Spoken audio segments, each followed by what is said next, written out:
Welcome to Not Milk Never Milk. Subscribe if you're lactose intolerant. You begin by powering off the computer and unplugging it. Safety first. Once done, ground yourself by touching the case or using an anti-static strap so you avoid frying components. Next, open the case and identify the graphics card's VGA port at the rear I/O. Make sure any metal slot cover is removed so the connector will fit.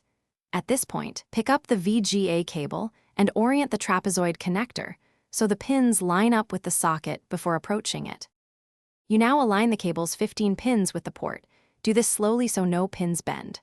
Once aligned, press the connector straight into the socket until it seats fully. Then turn each thumb screw clockwise until snug, make them firm but not over-torqued to avoid stripping threads. After securing the card end, route the cable cleanly to the monitor, using a tie or clip so the cable has no sharp bends or stress on the connector, which prevents intermittent connections later. You can now reconnect power and boot the PC.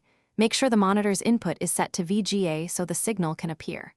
Once Windows or your OS loads, check display settings and adjust resolution to match the monitor for best image. If the screen is blank, test one key troubleshooting step. Power down and reseat the VGA connector at both ends, then try another monitor or VGA cable. If using an adapter, verify it supports analog signals. These steps. Thanks for watching. If this was helpful, leave a like and consider subscribing. See you next time.